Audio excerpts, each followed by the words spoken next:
дегендей негізі күшті сөйлеп отырсың анаңша. Негізі енді бәрібір жақсы көрген адамнан алған бір шүберек 1000 гүлден де артық болып көрініп жатқан сияқты негізі. 1000 гүлден де артық болып көрініп жатқан сияқты негізі. Перизатқа ше.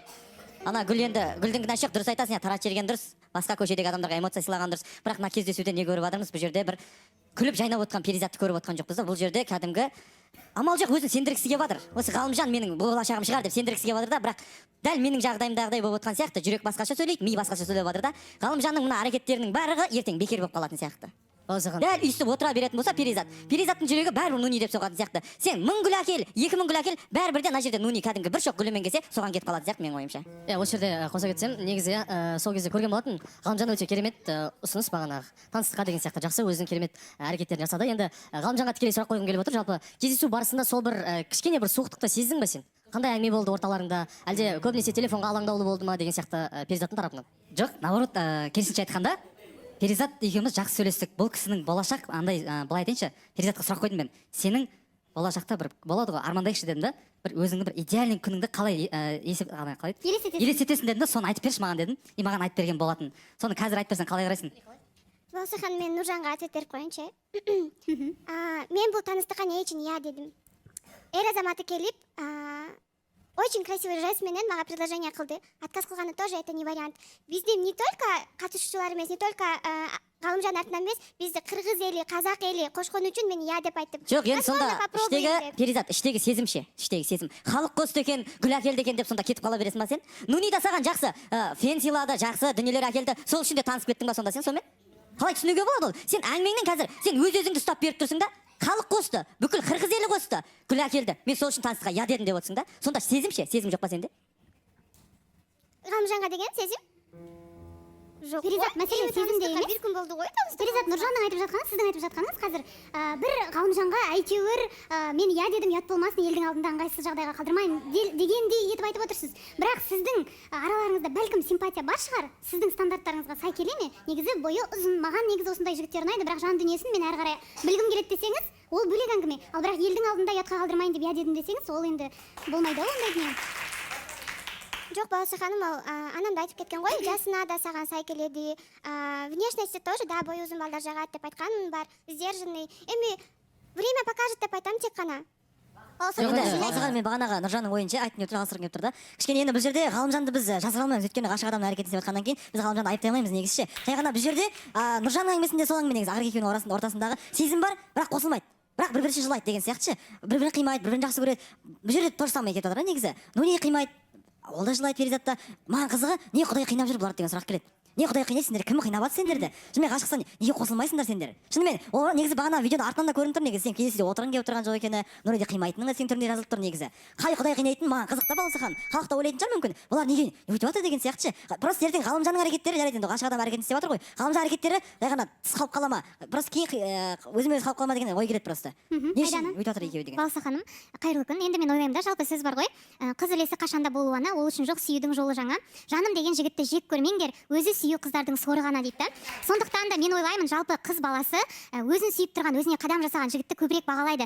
Чем қыз бала жақсы көріп, қиналғанша, менің ойымша енді Ғалымжанның жасап жатқан қадамдары дұрыс, мүмкін ақталып қалады дегенде үміт бар. Ал қазіргі перизаттың суықтығы мүмкін уақыт өте келе, Ғалымжанның қамқорлығын көре келе, мүмкін жүрегі жібима дегенде ой. Ал сырттай жылап отыратын жігіттер менің ойымша қыздарға керек емес. Негізі сөзбен ғана сезімін айтып емес, адам ісімен де дәлелдеу керек деп ойлаймын. Балса ханым, осы жерде айта кетейінші, енді жұма күні менің атым деген біраз аталыпты ғой. Мен болмай қалдым. Енді осы жерде қатысушыларға болсын, перизатқа болсын бір сұрағым болып тұр да. Негізі Абылай всегда ортаға шыққанда перизат бір сұрақ қойылады да. Мен перизатқа осы жерде негізі Нунидің да, жаңа Ғалымжанның да қатысы жоқ. Негізі түпкірінде ол перизаттың ойында Абылай жатыр. Балса ханым, сол сұрақты қойғым келеді. Иә, Абылай әлі де жатыр деп ойлаймын. Ол қол жеткізе алмаған бір несі болып тұр. Абылай қалып кетті да, жабулы күйінде. Абылай өз-өзін ақтап ала алмай қалды. Осы жерде негізі мен перизатқа ондай сұрақ қоймайтын едім жалпы ше. Өйткені осы жерде жаңағыдай білмеймін, перизат қандай мақсатпен келіп отырсың? Жігіт іздеуге келіп отырсың ба? Или іріткі салуға келіп отырсың ба? Арамызға деген келеді.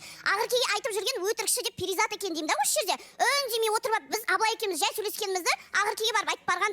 Негізі Айжан мен Абылай осылай өтірік әңгіме айтып жүр деп. Өткен жолы әңгімені айтып жатсыз. Иә, сол кезде перизат екен ғой қойған себебі естіген әңгімені кім айтты сол кезде? Сол перизат. Иә, бәрімізді өтірік шығылтып, бір-бірімізге іріткі салып, сондай әңгіме айтылған перизат деп естідім. Сол рас па негізі?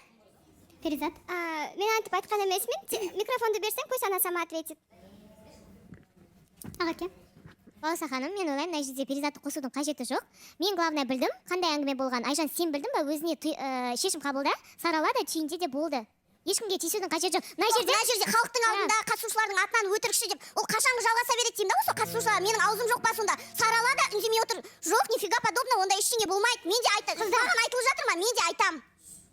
Бұл жерде Ақерке, сіз қазір барлығын қой тақырыпты жап деп жатсыз ғой. Бірақ мен Айжанның айтып отырғанын түсініп отырмын. Неге? Себебі сол әңгімені ақыр сіз естігенсіз, Перизат айтты деп. Содан кейін сіз қазір айтып отырсыз. Баласа ханым, андай сөз менің аузымнан шыққан емес. Сіз айтқан жоқсыз. Ал әңгіме таныстық бастағаннан бір күн мұрын болған екен.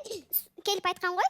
Мен ақша деп айтқан емеспін, бірақ я уверена, былай ошентип айтқан. Жоқ, осы жерде баласа ханым Перизат алдында отырған, сол жерде бәсе жаңа аяқ астынан ақталып жатыр да, Айжан, біз 3 айдан бері екеуміз ұрыспадық қой, ұрыспай ақ қояйықшы, мен түсінбей жатырмын. Перизат қоя тұршы деп, мына жақта ортада басқа әңгіме болып жатыр. Неге Перизат араласып кеткенін түсінбедім да, потом мен уже сыртта естідім, что конкретно Перизат сондай Ақеркеге сондай әңгіме айтылыпты. Енді Ақерке қазір айтып отыр ғой, саралада тыныш отыр дейді. Тыныш отырмаймын мен, болды. Айжан, мен саған біріншіден тыныш отыр деп айтқан жоқпын. Өзіне түйіндеп ал дедім. Ол нәрсені білсең, Перизат екен деп саған айтты ғой. Соны түйіндеп ал деп жатырмын, өзіне шешім қабылдап ше. Үндеме деп айтып жатқан жоқпыз. Біріншіден, екіншіден, мына жерде Перизаттың әңгімесі бойынша Перизат айтып отырған жоқ, именно сол әңгімені айттым деп ше. Мына жерде керек болса барлығы ол әңгімені айтқан ше. Абылайдың осылай жасайтыны деген сияқты. Именно сендердің әңгімелерің бойынша Баласа ханым, осы жерде неге Перизат жаңағыдай Ақерке? Жоқ, ол жерде олай болды. Екінші күні маған Перизат келді, айтты: "Абылай мен Айжан саған бір нәрсе дайындап жатыр. Мен өттім да екеуі апыр-топыр болып сен туралы әңгіме айтып жатыр" деді. Негізі сондай әңгіме болды. Баласа ханым, осы жерде айта кетейін, Оны Перизат негізі Айжан, тоқтаңызшы. Перизат оны андай жасырып қалған жоқ, ол барды да редакцияға барып, реклама кезінде барып айтты, мен осындай әңгімені естідім деген сияқты ше. Ал менің жағдайыма келетін болсақ, ол жерде мен айттым, бәрі осы жерде на то пошло, бәрі ол нәрсені айтады ше. Даже таныстыққа я дегеннен кейін бәрі айтты, типа, ну, кажется, ода сезім жоқ сияқты, осындай нәрсе сияқты деген әңгіме болды. Өзіңіз сол көп адамның айтқанынан түйген ойыңыз болып тұр, иә? Бірақ бұл жерде мәселе неден басталды? Сол күні сіздің өзіңіз айтқан боларсыз. Яғни ол мен кездесуге шықпаған себебі бір қыз келіп маған, қатысушы келіп, осындай сөздер айтқан болатын, ол маған сондай әңгімелерді айтыпты, Абылайхан сен неге олай айттың деп, мәселе осылай басталды ғой. Иә, солай. Демек, сіздің айтқаныңыз бойынша себеп басқа болып тұр. Жоқ, негізі кездесуге шықпағаныңыз. Мен үшін, мысалға, бірінші күні барлығы айтты ма, екінші күні Перизаттың сөздері мен үшін бір андай, қалай айтуға? Қосымша андай, дұрыс болыпты, шықпағаныма деген сияқты әңгіме болды да. Бірақ та мен соның өзінде де шықпағаныма дұрыс деп санаймын. Баласа ханым, что мен сөздеріңізді бөлейін, бізде дәл қазір жарнамадан кейін жалғастырамыз.